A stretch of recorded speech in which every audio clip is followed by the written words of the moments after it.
저기 그 과학고등학교인가 해화동에 있는 과학고등학교에 그 이만한 돈가스 먹어본 사람. 내가 왜 돈가스 얘기를 하냐? 원래 그 앞 옆에 있는 집을 통해서 그 성곽이 이렇게 이어지는데 지금 그렇게 뭐 음식점 뭐 이런 도로 다 잘라놔 버렸다고 성곽을. 그리고 원래 또 이 서울미술관인가 그 지을 때 그 주변에 있는 그 돌담 있잖아. 그 다 부셔 없앴거든. 또 옛날에 축조한 거야. 왜 이렇게 다 때려부시는지 모르겠어. 그래서 근데 이제 지금 요거는 뭐냐면 여기 이제 여기 경복궁이지. 이거는 이제 삼각산이야. 이 뒤에가 평창동이고, 그지? 요새 이렇게 해가지고 이 도성이 이렇게 이어진다고 여기에 여기 가보셨나요? 이게 쭉 이어지고 이쪽으로 가면 상명대로에서 탕춘대로로 이어지고, 그지? 저 뒤쪽은 탕춘대로가 있죠. 그리고 이렇게 이제 이게 인왕산으로 해가지고 이렇게 쭉 돌아오는 거지. 그래서 이제 서대문으로 해가지고 남대문으로 해가지고 이제 남산으로 올라갔다가 다시 해가지고 이제 해화동으로 해서 동대문으로 해가지고 또 성균관대학교 뒤로 해서 이렇게 해서 그 와령공원 있고 막 이런 데로 쭉 이어지잖아. 그래서 요 코스 한번 가봐. 되게 볼만해요. 그러면 요로 쭉 올라가면 이게 해화동까지 떨어진다고. 근데 여기까지만 올라가면 이게 평지야. 그러니까 산등성을 계속 쭉 밟고 가는. 가본 사람? 관광과 학생들 안 가봤어요? 아니 관심을 좀 가져봐. 근데 이게 나도 이게 그 뭐 해외에 나갔다 있다 뭐 이러고 이게 만들어진 지 오래되지는 않았어. 이게 90년대 중반에 그러니까 2000년대 중반에 만들어졌나 그럴 걸 이게, 그지? 이게 오픈이 그때 됐지. 그래서 잘 해놨다고. 근데 여기서부터 여기까지 올라가는데 이게 거의 뭐 관절이 나가죠. 그 50대 60대 넘은 사람들은. 근데 가면서 이렇게 쉼터도 있고 괜찮아. 많이 온다고. 여자친구 남자친구랑 같이 이런 데 가. 위에서 보면은 왜 장관이야 장관. 밑에 보여드니. 쭉 가가지고 이렇게 쭉 가면 두 코스가 있지 또 이쪽 올라가면. 아무튼 그래서 그 앞에 여기 청와대, 청화대가 아니야. 가끔 누가 이렇게 보면은 그 댓글에다가 청화대라고 써놨더라고. 푸른 귀화란 뜻이지, 그지? 그리고 이쪽이 뭐야? 서촌. 여기가 북촌이지. 원래는 여기가 이제 내시나 뭐 이런 사람들이 많이 살았다 그래. 예전에 내시나 이런 중인들. 이쪽이 뭐 일품, 이품, 삼품 해가지고 이런 관리들이 많이 살았다 그러지. 그리고 이 앞쪽으로 해가지고 이쪽 남산에는 딸깍발이 선비들 많이 살았어. 그래서 지금 이 산 뒤에 산이 있고 어떻게? 이 앞에 그러니까 배산하고 또 뭐? 임수를 하기 위해서 뭘 만들어 놓은 거야? 앞에? 청계천. 청계천이 인공물이야 원래. 그 옛날에도 인공적으로 만든 거 알지? 몰랐어? 이게 원래 인공적으로 만든 거라고 옛날에 그거에 따라서. 그래서 왜 한국 한국 수도인 이 서울에서의 이 뒤가 이게 뭐야? 북악산이지. 얘기했나? 그지? 이쪽 쭉 가면 뭐 수락산 있고, 그지? 이쪽엔 또 뭐가 있어? 앞에는 남산 넘어서 쭉 내려가면 뭐가 있어? 서울대 뒤에. 서울대 있는데 관악산이지. 그 악이 얘기하는 게 뭐라고 그랬어? 험한 불길을 얘기한다고. 그러니까 불길처럼. 그래서 남대문도 세로로 달고, 그지? 여기다 해태를 갖다 세우는 거 아니야. 여기다가, 그지? 불을 잡아먹으라고. 그래서 이게 뭐야? 도성하고 이런 궁궐이라든지 4개의 큰 대문과 4개의 소문. 이게 다 뭘 상징한다고 그랬어? 철학적 그 이념을 갖다 상징한다고 그랬잖아. 그래서 이 서울 이 성곽하고 그 궁들 그리고 문 그리고 저희 종묘 이런 것들이 다 어떤 그 조선시대의 그 철학적 통치 이념을 상징해. 그러면서 그러한 이념, 그러니까 그런 개념이라든지 이념이라든지 이런 것들이 건축과 이런 그 도시를 설계하는 데 다 녹아 있잖아. 이것이 하나의 뭐야? 큰 관광 자원이라고. 그래서 지금 퀘벡 얘기 봤지? 퀘벡 같은 경우는 전 세계의 왕족이라든지 또 누구? 셀러브리티들이 굉장히 많이 찾아. 근데 이제 한양 도성 같은 경우는 지금 롯데 치고 대한항공에 치고 그래가지고 남대문 같은 경우도 원래 그 성곽을 옆에 다 이렇게 복원하면 되게 좋은데 이게 중간 올라가다 자르고 뭐 하고 이렇게 한 이유가 그 뒤에 있는 그 롯데보험인가 롯데손해보험인가 그 빌딩 하나 있지. 그거 가린다고 그래가지고 그걸 못했다고 그런 썰이 있어. 아무튼 이제 나는 이제 그 좀 여러분들이 나중에 기업가가 돼서 이렇게 문화라든지 문화재라든지 이런 거에 많이 후원을 하라고. 이제 자손들이 평생을 그러니까 자손 대대로 뭐야 어떤 그 가치를 전해주는 그런 일이 되잖아. 문화 후원. 그래서 지금 그 한국도 수준이 좀 많이 올라가가지고 복지도 지금 뭐가 나오고 있어, 여러분들. 복지 쪽도 사회복지 해가지고 예전에는 뭐 가난한 사람들 뭐 수급해 그 뭐야 그 생계 수급해주고 막 이런 거 위주였다가 지금 뭐로 지금 돌아서고 있어?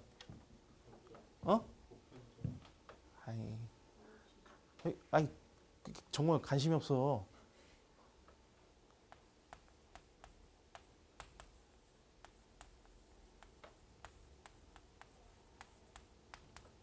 이거 공무원 시험 있어. 앞으로 이거 많이 뽑을 거야. 문화여가사. 근데 맨 처음에는 이걸 갖다가 이제 사회복지사가 이제 문화복지사라고 그렇게 얘기했다가 지금 문화여가사로 해가지고 각 지역마다의 문화자원들, 문화예술 자원들을 갖다가 그걸 관리하고 그것을 갖다가 개발하고 뭐 또 이런 그 어떤 그 정부의 어떤 그 정책들을 갖다가 이렇게 좀 정책을 좀 입안할 수 있게끔 도와주는 어떤 정보를 갖다 또 발굴하고 이런 것을 갖다 하는 게 이게 그냥 문화여가사 가지고 하나의 무슨 뭐 관광 통역 안내사 같은 그런 자격증이 아니라 정식 공무원으로 채용을 하게끔 만들어놨다고. 이번에. 그래서 지금 이론은 없어. 많이 지원을 한번 해봐. 그래서 여기 대학원 박사과정에 그 보면은 관광공사에서 일하시는 분들 많거든. 박사과정에. 그럼 그분들이 얘기하는데 다른 그런 무슨 뭐 그 회사에서 일을 하다가 관광공사에 왔더니 문화, 예술, 뭐 관광자원 이런 것들을 일하다 보니까 너무 아름다운 직업이 되는 거야. 그렇잖아. 직업 자체가 뭐 제조해가지고 뭐 손님한테 얼마 팔아야 되고 막 이런 게 아니잖아. 어떻게 하면은 좀 더 아름답게 세상을 꾸며가지고 사람들이 와가지고 행복하게 만들까라는 그런 거잖아. 그렇지? 그러니까 문화와 예술을 통해서 사람들이 여가를 갖다가 즐길 수 있고 이런 것들. 근데 이게 나중에 뭐랑 좀 연결이 되냐면 나는 그게 연결이 되는 것 같아. 도시에 녹지라든지 아니면 문화예술이라든지 이런 것들이 많으면 많을수록 신경정신과 가는 사람이 없어져. 무슨 얘기인지 알아? 그래서 원래 페스티벌이라든지 이벤트 같은 것도 핵심이 뭐냐면 경영의 핵심이 감동이야. 그래서 그걸 가장 잘 깨고 있는 데가 월트 디즈니사. 걔네들 회사 모토도 있잖아. 뭐야? 뭐뭐가 come true가 돼. 드림 come true. 근데 진짜 가면은 그 오랜도 같은데 그 밤에 딱 그 에카센터라든지 이런 디즈니 월드 이런 데 딱 가면은 그 퍼레이드를 해. 근데 진짜 환상이나 꿈에나 볼 듯한 그런 연출을 해. 그래서 막 이게 다시 와야겠다는 그 리비지팅의 그 강한 충돌을 갖다 일으키게. 그러면서 이렇게 캐릭터 산업, 영화 산업, 헐리우드 진출하고 그러면서 전 세계에 그게 아이들한테 쫙 퍼지게 되는 그런 효과도 있지. 그래서 더 자세하게 들어가면은 예전에 그 경영학 쪽으로 하다 사회학 쪽으로 하신 그 조지 리처라는 교수 알아? 조지 리처. 엘빈 토플러는 아는데 조지 리처는 몰라? 나중에 한번 찾아봐. 조지 리처라는 사람이에요. 그래서 맥도날라이제이션.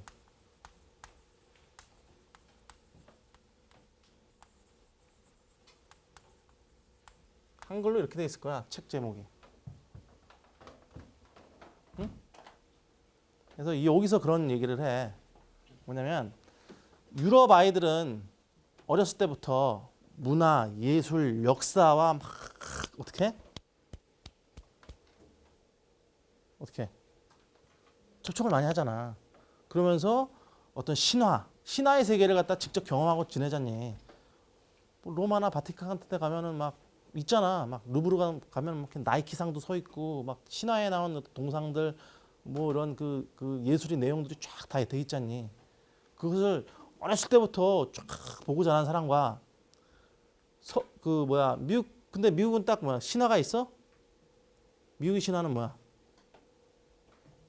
인디안 밥이야? 어? 뭐 인디안하고 뭐 이런 서부 개척 이거밖에 없잖냐. 그지? 그래서 그 디즈니 월드의 그 프린세스 성 있지. 리텐슈타인 성 따가지고 만든 거. 그런 거. 그러니까 이제 프린세스 이야기, 왕자와 공주 이야기. 그래서 왜 그런 스토리가 그 아이들한테 그렇게 먹히는지 그걸 갖다가 여러분들이 어떤 문학적 어떤 소프트웨어적인 그러니까 문학적이고도 이제 소프트웨어적인 그런 사고 방식으로 접근해서 그 구조를 갖다 파헤쳐서 이제 상품을 만들어야 되는 때가 됐어. 그 대신 그러한 것들을 갖다가 이제 상징적으로 보여줄 수 있는 게 이러한 문화자원이지. 문화자원만 단순히 복원하는 게 중요한 게 아니라 문화자원에 숨겨 있는 그런 스토리, 비하인드 스토리가 조선왕조 500년에도 어마어마하게 많거든. 그런 것들을 갖다 자꾸 관심을 갖어야 된다고. 그래서 아무튼 그래서 그 디즈니 월드 같은 경우는 애들이 조금만 때부터 그런 성에 가고 그런 거 복장을 입히고 또 사진도 찍고 막 이러면서 걔네들이 어떠한 동심의 환타지를 여는 거지. 그래서 이 아동 그 관련된 그런 산업, 특히 아동 여가나 아동 관광이라든지 이런 것들도 굉장히 지금 한국 같은 경우는 개발이 안 돼 있어요. 그지? 전 세계적으로 그런 거 한번 해가지고 히트친 사람이 누구야? 최근에 전 세계적으로 아동과 관련된 그런 그 문학 작품이라든지 이런 거 해가지고 히트친 사람. 이혼하고 혼자 살던 아줌마 하나 있잖아. 해리포터. 해리포터 여러분을 위한 게 아니야. 그러니까 그 이혼하고서 혼자 애를 키우다 보니까 이제 애기한테 이게 보여주려고 이렇게 쓰고 글 쓰고 막 이러다 보니까 이제 그게 영화화되고 그게 엄청난 저게 됐잖아. 출판 갑부가 됐잖아. 그렇지? 이건희보다 나아. 이건희 회장은 들고 돌아다니면서 막 이거 생각하죠. 얼마나 많냐. 근데 이 사람은 그냥 그것만 구상하면 되잖아. 이야기. 그지? 그래서 근데 이제 서구 사람들이 그런 것들에 대해서 굉장히 중요시 여긴다고. 그래서 에카센터에 가면은 이미지네이션 관이 하나 있어. 그러면서 이미지 그리고 크리에이티브 이런 것들을 갖다 굉장히 중요시 여기는 거야. 그래서 지금 그 서구 쪽에서 공부를 하고 오신 분들이 정부의 정책을 하거나 교수들이 가가지고 얘기가 나온 게 그게 창조경제야. 그래서 원래 그 영국이 창조경제를 통해 그게 12가지 항목인가 그게 있어. 근데 이제 한국의 실정에 이걸 갖다가 잘 모디파이해서 맞춰야 되는데 근데 그걸 갖다 어떻게 잘 모디파이해 가지고 진짜 창조경제로 갈 수 있느냐가 지금 관건이지. 그래서 이제 아무튼 영국에서 정의했던 그런 창조경제는 그런 그 전통적인 어떤 락이나 팝 시장, 그지? 그리고 그 해리포터 같은 거, 그리고 또 다른 어떤 문화, 예술, 취미, 산업 이런 것들이 이제 원래 이 창조 경제의 바탕이 되는 거지. 그래서 여러분들도 그런 쪽에 대해서 이게 교과 과정에 그게 있지는 않을 거야. 대한민국의 어느 대학도, 응? 그냥 뭐 해봤자 무슨 뭐 문학하는 사람들 데려다가 그냥 문학 이야기 해주고 뭐 인문학 강의 한다고 가지고 뭐 고전 얘기하고 무슨 그리스 신화 얘기하고 그러잖아. 근데 그것이 어떻게 구조화되고 그 고대로부터 여태까지 그거 갖다 끌고 왔는지 이런 것들에 대한 강의가 필요하다고. 예전에 그게 연세대학교의 한태동 박사님이라고 해서 한태동 교수님의 신학과에 독일 철학인가 하여튼 그 철학 쪽 기호 철학을 하신 분인데 그 사람은 어떻게 하냐면 우리가 알고 있는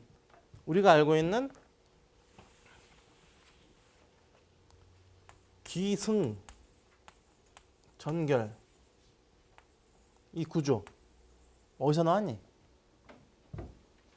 소설의 플롯 아니야? 구조 아니야, 그지? 구조라 그러나?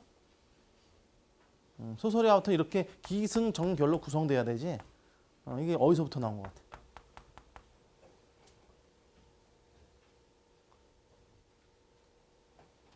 그리스 3대 희국, 3대 희국 막 이런 거 있잖아. 그지? 근데 여기서 내가 얘기를 해줄게. 중요한 게 뭐냐?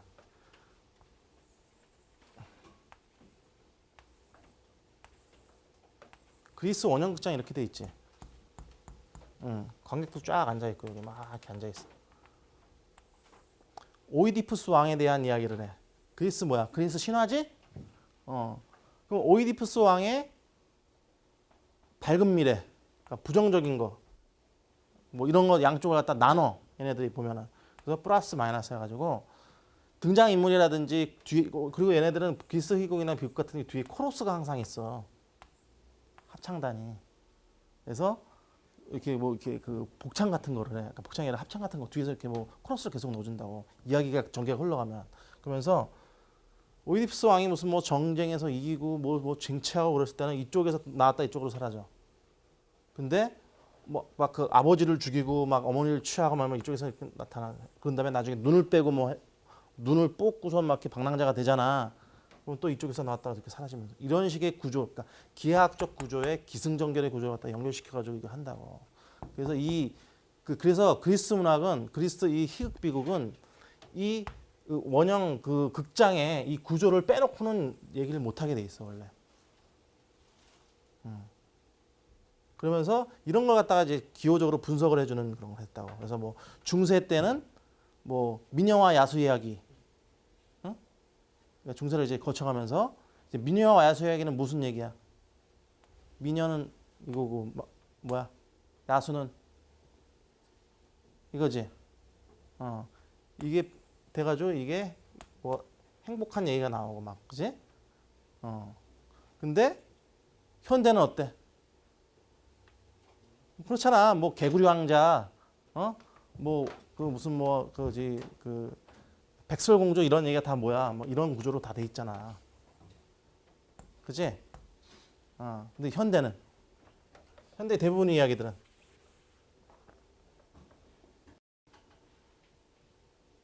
곱하기 구조가 아니라 플러스를 곱하거나 아니면 플러스 구조로 돼 있지 않냐? 잘생기고 뭐 이런 애들만 나오잖아. 그래서 이런 걸 갖다 분석해가지고 이제 그 흐름들을 갖다가 이게 어떤 이야기가 잘 먹히나. 뭐 이런 거 갖다 이제 그 헐리우드 시나리오 팀들이 이런 것도 하지. 제대로 된 사람들이라면. 그러면서 이제 뭐 칸트의 무슨 뭐 구원론도 막 이렇게 미분적분 막 이런 거 써가지고 구원에 이르는 길 해서 막 이렇게 이거 막 이렇게 접근식으로 이렇게 막 보여주고 막 이래. 그 옛날에 한태동 교수님 그 저작을 보면은. 그래서 나는 이런 걸 보면서 난 또 요새 그런 생각을 했었다고. 막장 드라마는 도대체 뭐야? 그지? 이러한 그 이야기 플롯이라든지 이런 걸 짤 수 있는, 그러니까 이게 있는지 모르겠어. 아무튼 작곡이라든지 음악 그 싸이의 그 히트했던 거 강남 스타일도 그것도 하나 만들 때 이러한 그 음악적인 어떤 구조가 뭘 집어넣어야 이게 뭐 후크송이라든지 뭔가 뭐 무슨 어떤 리듬을 집어넣고 뭐 어떻게 이걸 구성을 해야 이게 히트가 되는 노래들을 이미 그걸 다 알고 있지. SM이나 이런 데 다 사용하고 있잖아. 그런 것처럼 이런 그 문화적인 자원과 그 스토리보딩을 갖다가 이렇게 만들어낼 때 이런 그 소프트웨어적인 이런 스토리를 갖다가 이해를 해야 된다고. 그러니까 여러분들 열심히 공부해야 돼. 경제를 공부하면서 문학이라든지 문화라든지 이런 것들을 그럼 과연 이런 것 그럼 그리스라든지 그 서구 사회 속에서의 어떤 그 이야기 플롯 구조를 어떻게 알았으면 한국 조선왕조 500년에서 여러 가지 역사와 문화라든지 소설이라든지 예술이라든지 이런 게 있을 거 아니야. 그지? 그럼 그것을 갖다가 어떻게 포장해서 사람들한테 이걸 던져내느냐가 지금 상품화 시켜서 던져내느냐가 되게 중요한 거지. 경제랑 경영을 하는 사람들이면은. 그지? 근데 아직까지는 그런 것을 갖다가 이제 이렇게 경제적인 어떤 효과라든지 어떤 경영에서의 어떤 상품을 갖다 어떻게 기획한다든지 그런 걸 갖다가 하는 사람이 아직은 없어. 그러니까 여러분이 몫이야. 중요하다고. 그러니까 그런 수요가 어떻게 되는지, 그러한 공급이 어떻게 되는지를 갖다가 개량화하고, 갖다가 그 브랜딩화하고 이런 것들 되게 중요해. 근데 그렇게 하기 위해서는 뭘 해야 돼? 열심히 이런 우리 전통 문화에 있는, 그러니까 전통 문화는 맨날 무슨 뭐 대금비로 피금 이 얘기를 하는 게 아니야. 배위장전이라든지 뭐 춘향전이라든지 진짜 그거 그 창할 때 나오는 그 스크립트 있잖아. 그거라도 한번 다 봐봐. 되게 웃기고 재밌어. 한국 그 대한민국 그 조선 그 500년 그걸 넘어오면서 뭐 예전에 우리는 그렇게 배웠다고. 내가 여러분만 할 때는 뭐 한국은 한이 민족이다, 한만한 민족. 그래서 거짓말이야, 다 뻥이야. 굉장히 해학적이고 위트 있고 재치 있고 굉장히 캐릭터가 밝어. 한국 사람들이. 그러니까 그런 것을 갖다가 어떻게 정체성을 끌어내느냐가 되게 중요한 거지. 그리고 어떻게 자원화시키느냐. 그지?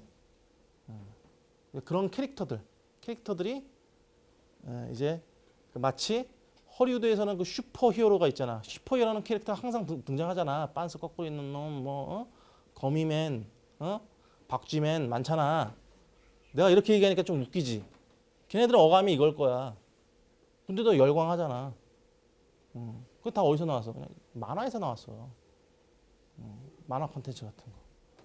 여러분들 진짜 만화 가게 가가지고 진짜 인기 있는 웹툰이 뭔지, 왜 이게 과연 인기가 있는지 이런 것도 다 가서 봐야 돼. 그게 공부라고 이제는. 그리고 왜 이런 취미들이 생겼는지 막 이런 거. 특히나 또 여러분들은 전공자잖아. 전공자니까 특히 이 부분을 갖다 많이 사랑을 해야 돼. 이 지역 가면은 뭐 세종대왕 난 터는 여기 쭉 가면은 어디야, 인왕산 그 올라가는 데 있잖아. 거기 세종대왕 나신 마을 해가지고 거기 무슨 그 막 프랜카드 붙어 있고, 뭐 이제 쭉 좀 가다 보면 무슨 뭐 갖가지 어떤 그 왕이 태어난다 그래가지고 일부러 광해군이 거기다가 또 그러니까 궁궐을 갖다 줘놓은 터. 지금은 수방사 그 군인들 그 기숙사로 돼 있거든. 그 아파트로 돼 있거든. 그런데 곳곳에 가면은 이게 되게 많다고. 그래서 이런 것을 갖다 다시금 이제 부활시켜서 자원화시키는 게 굉장히 중요하지. 여기도 읽어본 자료가 그러잖아. 이 퀘벡 성곽 도시를 보존해가지고 이 자원 하나를 갖다 이제 보존함으로써 얻는 가치가 무궁무진하잖아. 그렇지? 그리고 또 이것은 그 국가의 브랜드 이미지를 갖다 굉장히 높여주는 작업을 한다고. 그러면 국가 브랜드 이미지가 높여지면 높아질수록 어떻게 되냐면 관광객을 모아놓는 데서 끝나는 게 아니라 투자라든지 어떠한 그 문화적인 어떤 메카가 된다든지 뭐 이런 식의 그런 또 부수적인 효과가 온다고. 그래서 그게 되게 중요해. 자, 그래서 근데 지금 우리 현황을 한번 볼까? 경복궁역 그 땅 어떻게 쓸까? 중앙일보에서 이제 며칠 전에 10월 30일 날짜로 나온 거야. 예전에 그 뉴스에서 한번 9시 뉴스에서도 한 2번 다뤘나 그렇지? 그때는 뭐였어? 뭐 어떻게 뭐 얘기한다 그렇게 했는데 과연 무슨 제안을 했을까? 보자. 옆에 공원을 이렇게 만든다 소리야. 그 부지를, 그지? 부지를 갖다가 경복궁 옆에다가 이게 원래는 이게 호텔이 이렇게 쭉 서여질 거 아니야, 여기 이렇게 높게, 그지? 그럼 경관을 버리잖아, 그지? 근데 여기를 종로구청 해가지고 쫙 만든다 이 소리야. 자, 그래서 그리고 또 이쪽 옆에 또 학교가 3군데가 있어요. 그래서 미국 대사관 직원 숙소터의 미래 모습이 엇갈리고 있는 가운데 건축계가 구체적인 대안을 내놨어. 제3자가 내는 거야. 자, 그래서 이게 36,642 평방미터에 달하는 부지를 이제 공공재화 시키자 이거지. 그래서 소유주인 대한항공의 다양한 모델을 제시해 왔대. 김원이라는 그 건축환경연구소 강장 대표가 종로구청사를 신축한 뒤 그 마당을 미술관과 조각공원으로 시민에게 개발하자는 개발을 해놨다. 그 뭐냐면 종로구청이 여기 있잖아. 그지? 미대사관 뒤쪽에 교보문고 바로 대학선으로 있어 뒤쪽으로. 이거랑 바꾸자 소리야. 당연히 여기 땅값이 여기가 더 비싸겠지? 근데 나는 여기다 하면 되게 좋을 것 같은데 진짜, 그지? 왜냐면 호텔 같은 경우 첫째 제일 중요한 게 뭐니? 지을 때 로케이션 아니야. 둘째 또 로케이션. 셋째도 로케이션이야. 근데 그걸 갖다가 안가면을 써가지고 막 극복하자고 하는 데가 지금 쉐라톤 오코일 아니야. 굉장히 힘들어 걔네들이. 왜? 비즈니스 하는 사람들이 많이 와가지고 묵어야 되는데 그 교통이 불편하잖아. 그래서 지금 인터콘이나 이런 데도 다 몰리는 거야. 삼성동으로. 그지? 그 인터콘은 몇 개 지었어. 그래서 2개나 짓고 밑에 또 코엑스몰 있고. 그지? 그래서 아무튼 이렇게 바꾸자고 하여튼 뭐 가능성 있는 그런 제안을 갖다 내놨어. 그래서 그런 다음에 여기 그 대사관 부지 요 서울미술관하고 또 연결이 될 수 있게 이렇게 하자 이거지. 그래서 나지막한 3층, 그지? 3층으로 지어서 사방으로 다 그 사람들이 왔다 갔다 할 수 있게. 그래서 이 주변에 5개 미술관, 야외 조각공원 이런 것도 들어서고, 그지? 그리고 지하에는 이제 주차장하고 상가시설.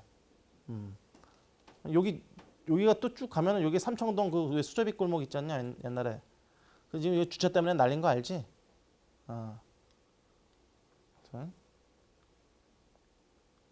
그래서 앙tung 전철역, 여기가 앙tung 전철역이야. 그래서 구청 마당을 지나서 이제 미술관까지 가고 그 옆에 또 경복궁이 있고 그리고 뒤에는 또 청와대가 있고, 그지? 그래서 프랑스 파리의 퐁피두 센터처럼 미술관과 도서관이 같은 공간에 있는, 그지? 좀 더 옆에 가면 또 정독 도서관도 있고. 요 의관을 제안을 했어. 그랬더니 대한항공에서 뭐라 그러냐면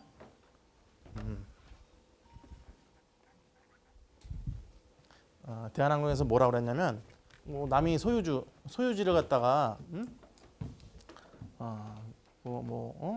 그 사유지를 갖다가 용도를 이러라 저러라 그런 걸 받아들일 수 없다는 그런 입장이야, 그렇지? 그지? 근데 이게 어떻게 될 것 같나? 이게 참 결과가 참 궁금해. 근데 아무튼간에 이 학교 주변에 호텔 지으면 교육청사나 학교환경위성정화위원회 승인을 얻어야 하는 법령 탓에 지난 5년 동안 법정 다툼을 해왔어. 이 호텔을 못 지어가지고 그 규제 때문에. 근데 이건 관광법 규제가 아니야. 이거는 이제 교육청사나 이 교육법하고 이게 연관된 거지. 지금 그래서 법이 개정돼서 호텔 신축이 허용되면 종로구 서울시와 협의를 거쳐서 지상 4층 150실 규모의 숙박시설을 지을 것이라고 장기 계획을 밝혔다. 그래서 권흥민 대한항공 홍보실 팀장은 호텔 외에도 시민들을 위한 문화시설을 함께 지어 모두가 향유할 수 있는 공간으로 만들 예정이라고 그렇게 얘기를 했어요. 그래서 여기에 대한 그 토론회도 열렸고, 그지? 그래서 근데 이제 가장 중요한 거는 교육 역사 자연의 가치에 대한 시민들의 올바른 인식이라고 얘기를 했지. 그래서 여러분들이 이걸 읽었듯이 한양 도성의 가장 그 상징적인 그런 건물인 경복궁 그 옆에 이런 그 사유지인 호텔이 들어서는 것에 대해서 이제 여러분들도 어떻게 생각을 하는지 한번 입장을 한번 정리를 한번 해보라고. 그래도 관광 전문가 아니야, 그치? 관광을 전공한 사람으로서. 그래서 이 서울의 미래가 달려있는 일 중에 하나예요. 네. 그래서 원래는 요 옆에도 뭐 하나 여기 있는 거 알아? 여기 무슨 동십자각? 이게 원래 길이 없어. 다 이게 이어져야 된다고. 성곽으로 해가지고. 이 안에는 다 걸어 다니게 만들고. 근데 여기 삼청동 쭉 올라가면서 뭐가 됐어? 먹자판 됐잖아. 한옥집 안에 뭐 팔아? 스파게티 팔지 않냐? 그지? 이상한. 왜? 수제비나 뭐 한식집 팔아가지고 뭐 얼마 남겠냐? 그러니까 파스타 한 15,000원, 19,000원 해가지고 그거 팔라고 이상한 정체성이 없는 거리가 점점 돼가고 있어. 홍대도 마찬가지로 그렇게 됐잖아. 홍대가 원래는 무슨 거리였어? 응? 부비부기 거리였어? 홍대 안 가본 사람 없지? 옛날에 거기 되게 부촌이었어. 그리고 보통 그 집에 그 무슨 뭐 그 자동차 그 창고라든지 이런 데가 그 젊은 미대생들이 작업하는, 그림 그리고 거기서 구상하고 예술을 갖다가 창조해내는 그런 작업실들이었다고. 그 전체가 다. 근데 지금 뭐냐? 하여튼 요새는 그 홍대에서는 그것도 하기는 새벽마다 빈대떡 만들잖아. 먹은 거 확인해보고, 그지? 길바닥에 빈대떡 하나씩, 그지? 개판이라고 내가 보기엔. 아무튼 그래가지고 그런지 또 뭐 어떤 땅값도 엄청 오르고, 그지? 또 그 기찻길 쭉 있는 데다가 그 집 전화가지고 무화과들 난립해 있고, 그게 올바른 방향이 아니에요 원래. 무슨 한국 대학가 앞에는 서점이나 그 문화예술 이런 관련된 게 왜 이렇게 적어? 응? 그런 게 많아져야 된다고. 그러니까 여러분들도 좀 그런 거 관심을 갖고, 응? 일주일에 한 번은 영화를 보거나 미술관을 가거나, 그지? 아니면 저런 역사 유적지를 가가지고 뭐 하는, 여기 하나씩 그 파일 하나 이렇게 파일링을 해가지고 쫙 모아봐. 그럼 아이디어가 나중에 막 이쪽 관련 그 일을 할 때도 막 생길 거라고. 아무튼 그래서 한번 우리가 생각해보는 문제로서 이 경복궁 부지를 한번 봤어요. 뭐 내가 뭐 대한항공에 뭐 이렇게 뭐 반기 드는 그런 사람은 아니야. 근데 이제 모두가 우리 서울 시민으로서 저거를 어떻게 봐야 될 것인지 한번 생각을 한번 해봐야 된다고. 그러니까 아고라에서, 그러니까 서로 대한항공과 이 서울시가 서로 윈윈하는 그런 해결점을 찾아야지 가장 좋겠지.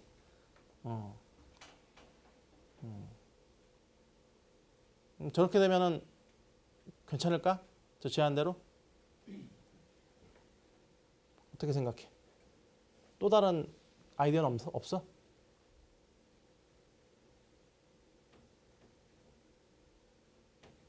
대한항공 입장에서는 저기다 만들고 싶고, 그지? 사유지로. 그리고 시청 입장에서는, 서울시나 시청 입장에서는 저거를 안 했으면 좋겠고, 그지? 지금 법을 무슨 수를 써서든 바꾸고 싶겠지, 그지?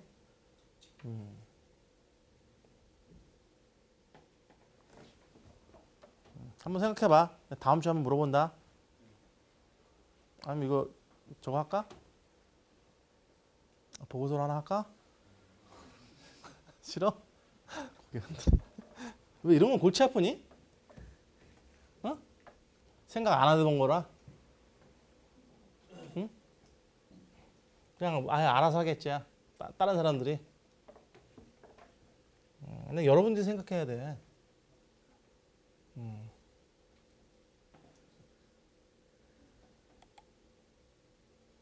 이게 예전에 그 왜 무슨 뭐 천정상 도룡뇽 뭐 이런 거 있잖아.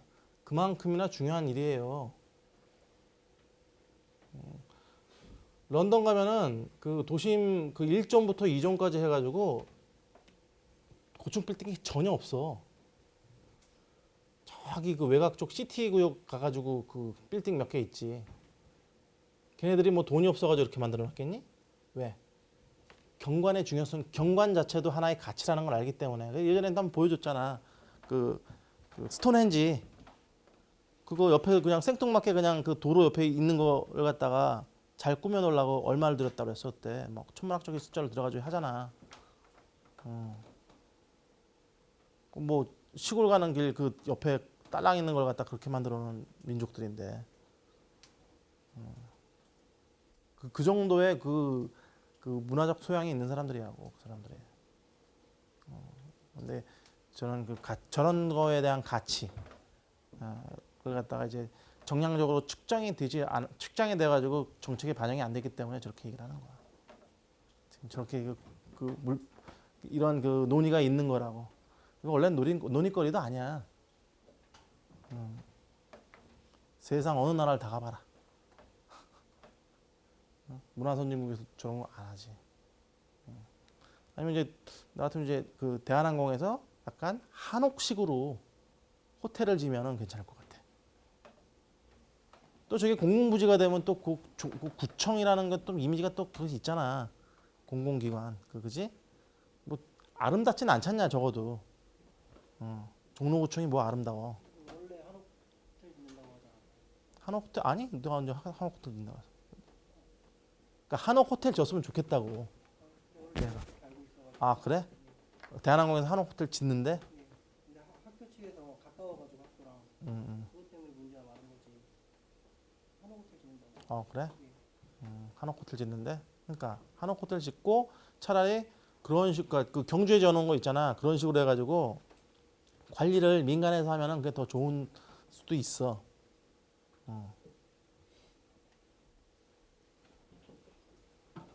한옥 호텔 짓는다는 처음 들었는데 난. 아직 때문에 조사를 하고 있어. 그래? 근데 아직 저기 뭐 설계안이 나오는 거 아니잖아. 그냥 말만. 말만 그렇게 한 거겠지. 근데 그게 법령을 해제하려고 그렇게 한 건지 아닌지는 모르잖아. 설계도가 지금 나와 있지 않은 상태잖아. 그렇게 했다가 나중에 싹 바꿔가지고 이거 한옥 지으랬더니 뭐 소방법에 걸려가지고 안 되겠다. 보험을 안 들어준다. 원래 한옥을 보험 잘 안 들어줘. 뭐 나무 목재 있고 막 이런데 뭐 그런다든지 뭐에 걸린다든지 뭐 이렇게 하면 어떻게 돼? 저게 그리고 여기 그 창경공 여기 있잖아. 여기도 원래 이게 도로가 없는 데예요. 근데 남의 나라 궁궐을 와가지고 그 원숭이 막 호랑이 막 이렇게 동물들 다 집어넣고 참 너무했어. 남의 나라 침략해가지고 아주. 그리고 도둑놈이 와가지고 개 끌고 들어와가지고 엄마 아빠 자던 방에 똥개들 다 풀어놓고 거기다가 사육하고 이건 똑같은 거야. 그리고 이렇게 좀 이렇게 뭐 프라이버시 공간 갖다 담 다 허물어가지고 부엌에다가 변소 만들어 놓고 뭐 이런 식으로.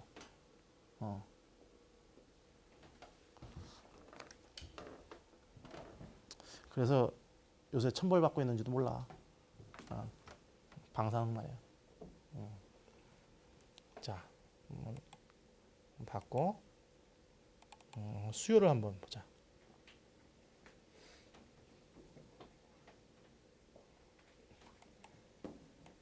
이게 뭐지? 그치? 이게 무슨 뜻이야? 조삼모사가. 어떤 사람을 일컬어? 뭐야? 또 안 넘어간다. 되게 우둔한 사람을 갖다 가리킬 때 쓰잖아. 그치? 그래서 왜 아침에 3개, 저녁 때 4개가 아니라 아침에 4개, 저녁 때 3개를 달라 가지고 결국은 같은데 뭐 좋아했다 그래가지고 참 아둔하다 이러잖아. 그지? 근데 이걸 경제학적으로 풀어보면 매우 경제적인 선택을 한 거야. 그러니까 이자율 때문에 이자율. 응? 그래서 1년 뒤 11만 원보다 지금이 10만 원의 가치가 더 나올 수도 있어. 그래서 효용의 가치를 알고 있었던 거지. 그래서 호텔 개발이라든지 관광지 개발이라든지 이런 거를 할 때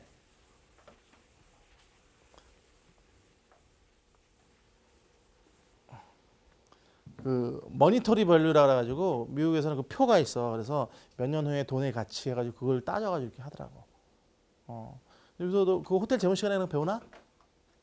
호텔 재무 배워? 타당도 조사하고 안 배워? 알았어, 안 물어볼게. 그래서 아무튼 그 아침에 4개 열매 먹은 원숭이가 한 개만큼의 만족이 더 발생하고 만족감이 저녁까지 이어지고 저녁에 4개 먹고 잠드는 것보다 만족이 길이가 더 길겠지, 그렇지? 그래서 전체 효용은 상대적으로 커지는 거야.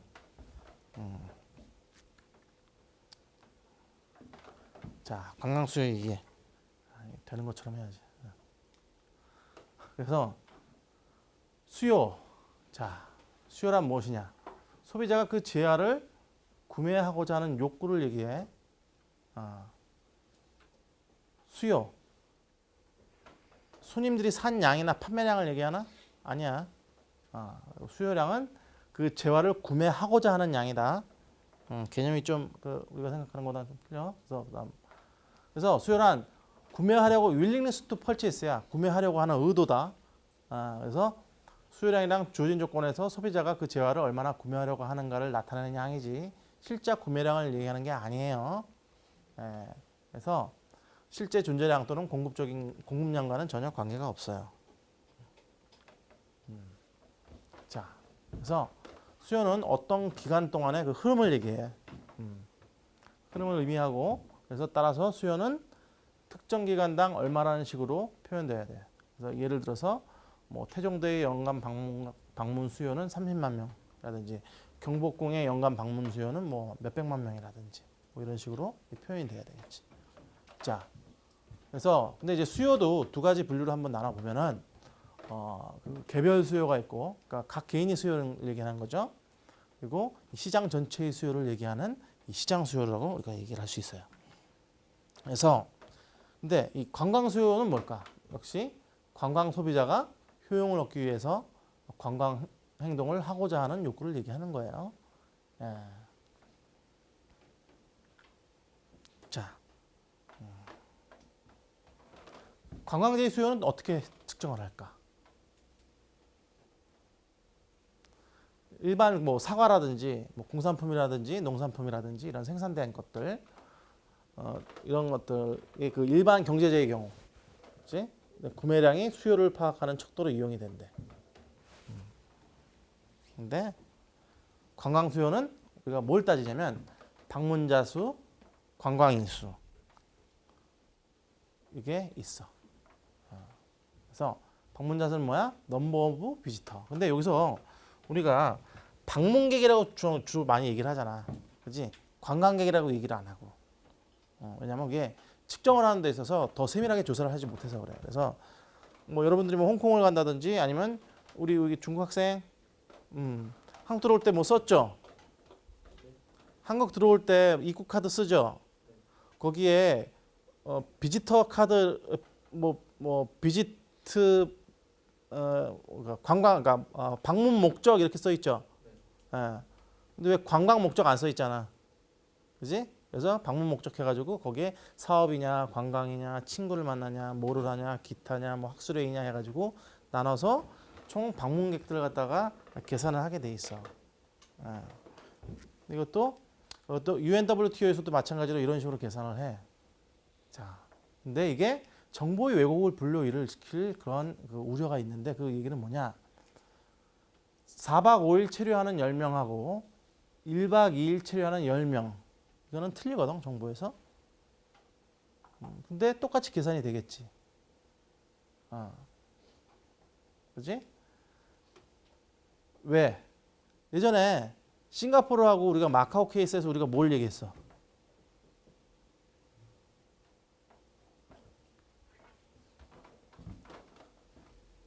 한국이 이번에 영종도에다가 뭐 카지노 무슨 뭐 복합 뭐 리조트 하나 뭐 만든다고 그랬지.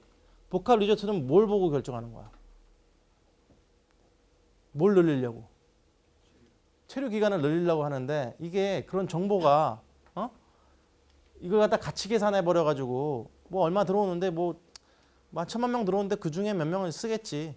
근데 이미 사람들이 4박 5일 체류를 하고 있어.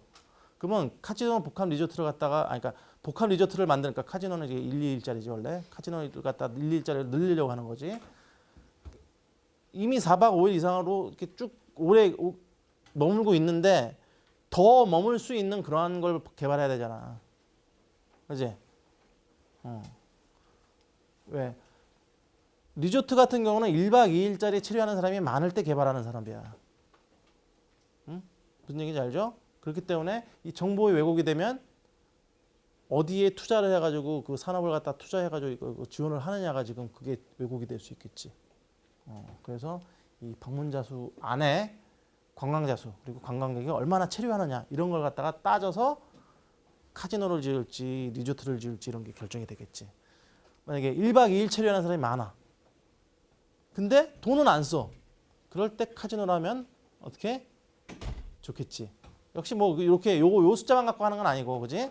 다른 요인들. 그러니까 사람들이 돈 많은 사람들이 오는데 이 사람들이 굉장히 성향이 굉장히 모험적이고 뭐 마초적이고 뭐 이런 그 문화 예술 막 이런 거에 관심이 있는 게 아니야. 와가지고 막 쇼핑하고 막 돈 쓰고 이런 데 관심이 있어. 그리고 돈 쓸 시간이 없어. 짧은 시간에 돈을 써야겠는데, 막 조사를 해보니까 그럴 때 1박 2일 체류하는 사람이 많은데 그 돈 구매력은 있어. 근데 돈은 안 쓰고 가. 그 뭔가 살 게 없다 소리 아니야. 즐길 게 없고. 그러니까 그런 걸 다 보는 거지. 그렇지? 그다음에 관광일수 해서 방문자 수의 최저 일수를 곱한 수치를 얘기하는 거지. 그래서 방문자 수 곱하기 최저 일수. 개개의 관광자 수요 크기까지 고려한다면서 이제 굉장히 이제 우수한 수치가 척도가 될 수 있어. 자, 그다음에 이제 관광자 방문율, 비짓 레이트라 가지고 방문자 수를 관광자 거주지 인구수로 나눈 거야. 지금 한국이 요게 좀 지금 우리나라가 좀 요걸 갖다가 좀 이렇게 많이 관심을 가져둬야 되는데 지금 중국 관광객들이 해외에 어디 제일 많이 나가요? 해외로 나가는 사람들 중에 어느 나라를 제일 많이 가? 한국을 제일 많이 가지는 않아, 그지? 태국이 더 많이 갈걸, 그지? 호주, 태국 이런 데를 더 많이 가, 한국보다. 근데 우리나라는 중국 사람들 많이 오네? 충분하다고 생각하면 안 된다고. 이게 그 중국에서 나가는 그 관광객 수의 몇 퍼센트가 오느냐가 되게 중요한 거야. 그러니까 그런 걸 보는 거지. 그래서 중국에서 온 관광객 10만 명하고 대만에서 온 관광객 10만 명 봤을 때는 어느 게 더 포션이, 대만에서 온 관광객 10만 명이 더 포션이 큰 거잖아. 그렇지? 어디가 더 잠재 시장이야? 이쪽이 더 잠재 시장일 거 아니야. 그런 식으로 봐야 된다는 거지. 그래서 여러분들이 이런 그 도표 같은 걸 보고선 그거에 뒤에 숨어 있는 의미가 뭔지 이런 걸 알아야 새로운 아이디어가 많이 떠올라. 자, 그럼 관광수요 결정 요인은 무엇인지, 왜 사람들이 관광 수요를, 그러니까 관광을 하는지에 대한 그 요인, 그걸 결정하게 되는 요인이 무엇인지 한번 볼까? 이게 보통 이게 지역이라든지 국가라든지 문화, 환경 등 그 사람들 그 한 개개인이 처한 환경에 따라서 다 틀리겠지, 그렇지?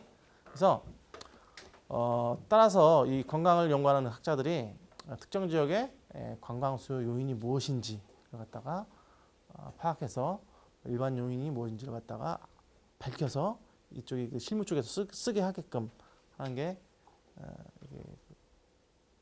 이게 중요한 일이에요. 그래서 그 연구를 해봤어. 연구조사 해가지고 검증된 관광 수요가 어떻게 되는지를 갖다가 봤더니 관광지 자체와 관련한 요인, 관광지 자체의 어떤 요인에는 뭐가 있냐면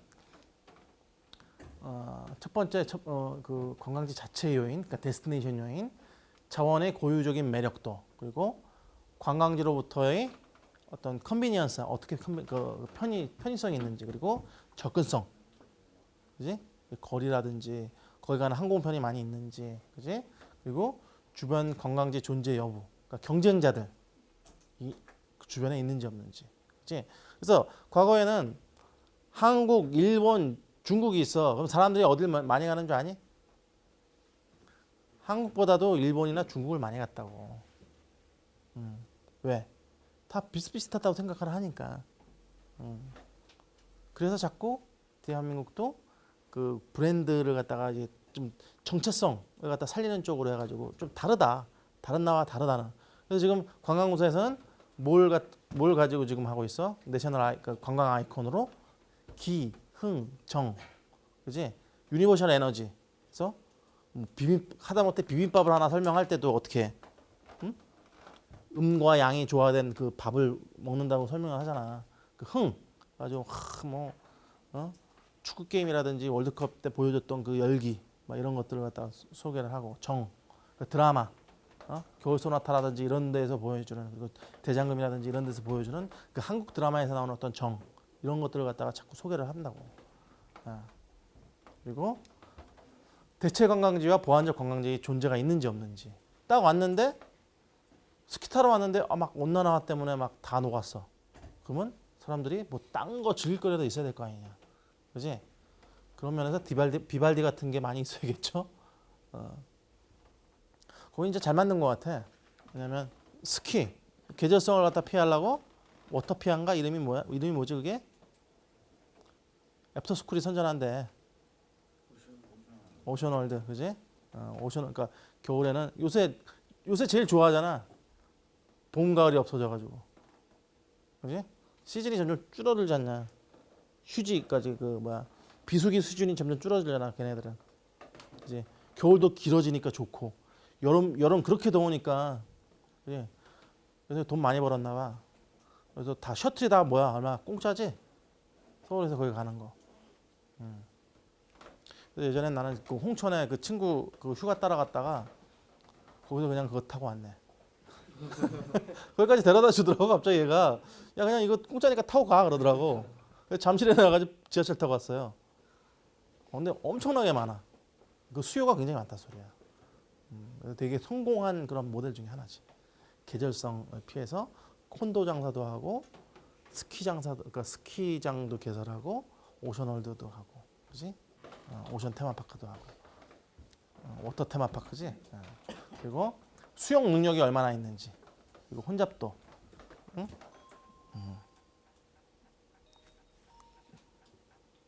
그리고 기후라든지 날씨라든지 이런 것들,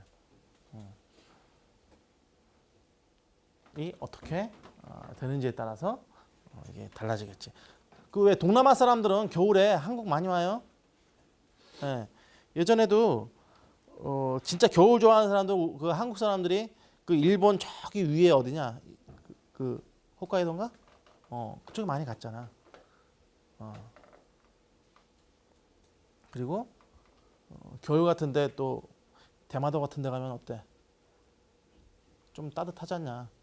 그리고 부산 바로 밑이라 방사능도 염려가 없고 그러니까 8만 원 하나? 대마도 가는 거? 부산에서? 하루가 8만 원이야? 1박 2일이 8만 원이야. 갈만해. 제주도보다 싸잖아. 그래서 제주도가 하도 이 사람들이 많아져가지고 너무 비싸졌어. 근데 항공료는 되게 싸지, 그지? 항공료는 지금 한 9만 원 이하일 걸? 대한항공하고 아시아나도 잘 끊으면 그 10만 원 이하, 9만 원 이하로 갔다 온 기억이 나. 자, 관광객과 관광지 간의 관계로 위한 요인. 그래서 거주지와 관광지 간의 이동 거리와 시간이 어떻게 되는지. 응? 왜 쉬는 시간 안 줘서? 그냥 4시에 끝낼 거야. 그럼 맞잖아. 안 쉬었으니까. 그치? 한 50분에 끝낼까? 풀로 안 쉬고 그냥 쭉 달리니까. 자, 그리고 이동의 편의성과 쾌적성. 이렇게 되게 중요해. 가는 교통편이 중요한지 안 하는지. 그래서 유럽 같은 데는 영국에서 이쪽 그 대륙으로 넘어갈 때 이런 것들이 굉장히 많이 작용을 한다고. 그래서 버스도 잘 타 사람들이. 왜냐면 보통 유럽 쪽으로 넘어가려면 파리 쪽으로 가려면 한 100파운드 한 20만 원 정도 들잖니. 근데 그 버스가 실어가지고 넘어가는 게 있어. 아니면 직접 자가용으로 4명 타면은 그게 10만 원 이하야. 미리 끊으면. 그 메가버스 같은 거 해가지고 저가 버스사도 있어요. 저가항공사 우리가 이게 많이 들었지. 그런 것처럼 저가 버스가 또 있어. 그래가지고 그 얼마 안 하는 돈으로 버스 타고 유럽 코치 여행 쫙 할 수도 있고. 우리 좀 이제 우리 젊은 애들이 많이 하지.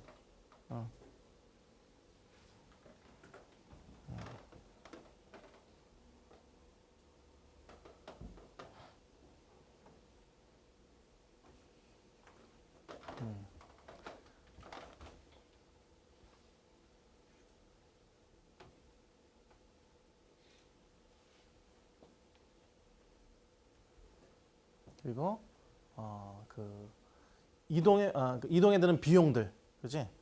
근데 이제 그래서 그 영국 사람들이 평소에도 프랑스 파리를 갔다가 그 밑에 그 사우스 이스트 쪽에 사는 그 영국 사람들 있잖아. 그리고 영국에서 있던 그 관광객들이 아니면 영국에 그 거주하는 어떤 뭐 유학생들이라든지 이런 사람들 보면은 4명이서 돈을 모아서 배에 실어서 가서 뭐 이렇게 뭐 프랑스 가가지고 이런 그 농수산물 갖다가 농산물을 되게 많이 사와. 그럼 뭐냐? 이 가서 관광하고 먹고 이런 게 다 빠진다 이거야. 근데 예전에 어떻게 보니까 어떤 할아버지인가 이 와인을 갖다가 이게 들어올 수 있는 것보다도 더 많이 갖고 왔더라고. 그래가지고 이걸 압수당할까봐 그 앞에서 따가지고 그냥 벅벅 들이키더라고. 좋은 와인이었나 봐. 그리고 영국 같은 데가 와인으로 되게 유명해요. 그냥 판매나 이런 거, 마케팅 같은 걸로. 그래서 우리나라로 치면 테스코, 여기 뭐지? 홈플러스지? 여기는 홈플러스 같은 데 가면은 보통 10,000원짜리 와인이면 되게 훌륭해 맛이. 근데 어떤 얘기 하더라고. 와인이 만약 이 배를 타고 컨테이너로 오면 적도 오면서 다 끓어버려가지고 맛이 사라진다는 얘기도 있고, 그지? 항공으로 오나? 뭐로 오나? 또 항공으로 오면 또 얼 거 아니야? 아닌가? 이 시설이 좀 잘 안 돼 있으면. 자, 이런 것들이 있고. 오늘 결정 요인까지만 합시다. 그리고 또 관광지의 주요 수요의 결정 요인. 그래서 일반적인 주요 수요 결정 요인을 한번 볼까? 가격이죠, 비용. 그리고 다른 재화들의 가격, 경쟁 가격. 그리고 소비자들이 얼마나 인컴이 있는지. 그지? 그래서 우리가 소득 탄력성, 수요의 소득 탄력성을 따지는 이유가 있는 거야. 그지? 그리고 소비자의 선호, 프리퍼런스가 어떤지. 어느 것, 각 제품에 대한 선호도라든지 마케팅 쪽에서 많이 다르지. 그 기본적인 태도, 뭐 선호도, 구매 의욕, 또 만족도, 충성도, 뭐 이런 것들이 다 그런 마케팅 쪽에서 얘기하는 어떤 프리퍼런스와 관련된 그런 변수들이지. 그리고 인구의 크기라든지 인구의 구성, 어느 정도 그런 시장 규모가 되는지. 그리고 일반재화의 주요 수요 결정 요인에도 이제 관광재도 그대로 이제 적용이 돼. 근데 세부적인 건 되게 차이가 있다고 그래요. 그래서 그러면 세부적으로 어떻게 차이가 있는지 한번 봅시다. 자, 그래서 관광 수요는 가격에 영향을 받는다. 역시 마찬가지겠죠. 그저 일반재하고 똑같이. 그래서 관광지의 관광활동에 들어가는 관광비용은 일반재화의 가격과 같은 의미를 갖고 있대. 그래서 근데 관광재는 일반 재화 가격처럼 시장에서의 어떤 교환 가치가 존재하지는 않아. 왜 그랬지? 공공재이기 때문에 그렇지. 그래서 국립공원이라든지 해변의 백사장이라든지 뭐 이런 것들이 이 공공재적 성격 때문에 입장료 같은 그런 가격이 존재는 하지만 그 원래의 가치를 갖다가 대변하는 건 아니야. 그지? 원래는 경복궁 3,000원 되게 싸다고 그랬잖아. 근데 나는 그 옛날에 1,000원이었잖냐. 그지? 1,000원이었다가 3,000원 되니까 되게 비싸게 느껴져. 그렇지만 그게 비싼 건 아니라고. 유럽 같은 데 어디 한번 들어가는데 얼마냐. 조그마한 무슨 성 하나 들어가는데도 윈저성 같은 데 하나 들어가는데도 한 15,000원 넘어가요. 볼 것도 없어. 여기 경복궁보다. 그런데도 그래. 그래서 관광활동에 소요되는 비용이 일반 지하의 가격을 대변할 수 없다. 대변할 수 있다. 비용이 일반 지하의 가격을 대변할 수 있죠. 그래서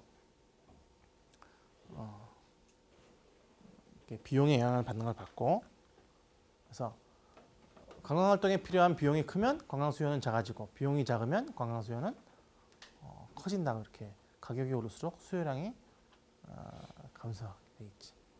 그래서 뭐 여기는 뭐 가격이 오를수록 수요가 작아지는 거죠. 비용이 작으면 수요가 커지고. 자, 이거 그래프로 한번 보여준 거예요. 그래서 가격이 다운될수록 점점 수요가 많아지는 게 이런 곡선이죠. 근데 특정 관광지로 여행을 결정하였을 때 관광비용 크게 두 가지로 보여지는데, 외생비용과 내생비용이라는 게 있어. 그 관광 제품에는. 그래서 외생비용 같은 경우는 통제 선택이 불가능해. 왜? 교통비, 숙박비, 입장료는 고정되어 있는 거잖아. 가야 되고, 필연적으로 가야 되고, 먹어야 되고, 그리고 잠은 자야 되잖아. 그렇지? 뭐 여기서 그렇게 얘기하는 사람이 있어. 뭐 여행수, 뭐 게스트하우스 자냐, 뭐 호텔에서 자냐에 따라서 뭐 다를 수 있지 않아요. 근데 어쨌건 간에 숙박비는 뺄 수가 없다고. 간식은 안 먹을 수 있잖아. 이게 간혹 가다가 이게 외생비용인 사람이 있어요. 그 유흥비도 마찬가지로.